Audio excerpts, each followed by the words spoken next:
ògbére gbórin gbárùfọ̀ ìjìnlẹ̀dé èmi ọ̀ṣẹ́rùbù Onigba-Ohun lọ́nà fún èmi afa ìgbà kọ́là fàròpọ̀ wàásù orin èmi ajèdè lẹ́run bí ẹni dédé èmi afilànà ọ̀ṣọ́ ṣọ́bọ̀ ṣèrìnṣẹ́ o ìbàrẹ̀ o ọba Èdùmàrè ọba tẹ́rẹ̀ kárí ayé olíbòjú sọ́mọ̀ ọba elétí ọ̀fẹ́ ọba ìṣe agbárí mi lílé orin ọba ìkẹ́ ìgẹ̀ o mo dákẹ́ mo dóko mo dékè ń ta ìlú ìgànràn re mo gbàdókè ọ̀nà bí yìí tèmi yọ kíkú gbà lágbòlé ògùndá ìró ẹ̀yin rà bí ẹ kò dẹ̀ bí mi lébì ìhun mọ́ nítorí rẹ̀ wọ́ gbòòrò kiri àwọn ìdílé yìí mo pàtàkì oríkì re mo ń bẹjú wò torí ṣàṣàrè baálẹ̀ èyí dẹ̀ mọ́ láárí oríkì ìdílé wọn oríkì ń roni ibi ń rònìyàn o dédé ẹ̀yin ìyálé ilé yìí ẹ̀ ń bẹ lílé àbí ẹ̀ ń bẹ lókè òkun nǹkan bí ilé bì wípé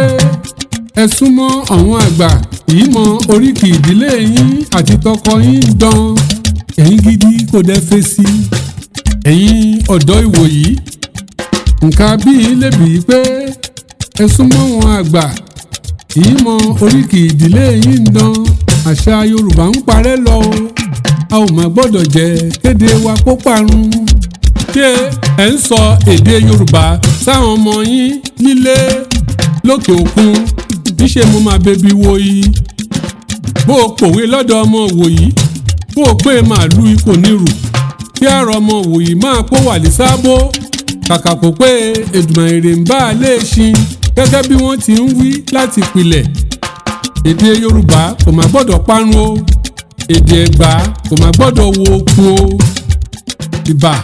ọba ńlá ọba Èdùmàrè fi mi lágbárí orin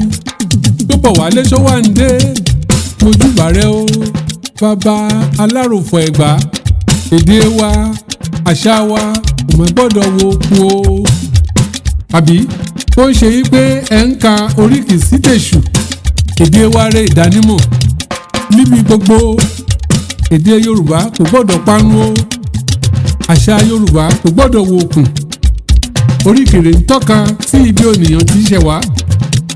àmúyangàn rẹ oríkì fúnran Yorùbá àmì ìdánimọ̀ ro jẹ́ ogún àtọlẹ̀dọ́lẹ̀ ní oríkì ń roni ibi ń rònìyàn o Ọ̀gbẹ́ni Abdulfatai Adewale Adeola Afuwape Ogbeni òun mọ láárí oríkì ó mọ láárí èdè ó mọ láárí orin Ọ̀gbẹ́ni Abdulfatai Adewale Adeola Afuwape mọ láárí àròfọ̀ àrùngbé ọmọ kan pàtàkì yìí kò fọwọ́ òsì júwe ilé ó ń lọ sókè òkun ó dẹ̀ ń ṣẹ́rí dẹ̀yìn wálé kò fọwọ́ òsì júwe ilé bàbá rẹ̀ o pàtàkì ẹ̀rọ ọjọ́ 17 oṣù kẹjọ ọdọọdún jẹ́ nígbèsè ayé rẹ̀ Èdùmàrè jẹ́ kó pẹ́ láṣẹ wàá fọwọ́ pawú wàá fèrègì gbógbí o Èdùmàrè ọba aláàánú á jẹ́ kẹ́ ẹ kórè oko délé dandan o Ọ̀gbẹ́ni Abdulfatai Adewale Adeola Afuwape ọ̀tún tòsì lẹ́yẹlé fi ń kórè wálé àmì ọ̀rọ̀ rẹ̀ kò ṣe o Ọ̀gbẹ́ni Abdulfatai Adewale Adeola Afuwape àti tẹ́dẹ̀ ẹbí ẹ ò ní tàjògbé sájò ọmọ bíbí inú bàbá Abdulwahab Tókùnbí Afuwape Èdùmàrè kò ní jẹ́ kó o mọ sàárè ọmọ o ẹ̀ṣàṣẹ bẹ́ẹ̀ gbé tọ́rẹ̀ mi ọmọ màmá Mèmúnátù Àmọ̀rí Ìkẹ́pọ̀ Afuwape Èdùmàrè jẹ́ kó oríta jẹ́ ṣe o kò máa fara gbàrú ẹ àgbẹ̀rẹ̀ mọ́dún rere bọ̀ wálé ọdún rere kò ń gbẹ̀yìn ẹ̀ kú o ìgbé Afuwape ń bọ̀ wá sílé ayé níjọ́ rẹ̀ ó lọ sọ́dọ̀ ọba Ìdùà pé òun fẹ́ gbórí orí gidi rògbò.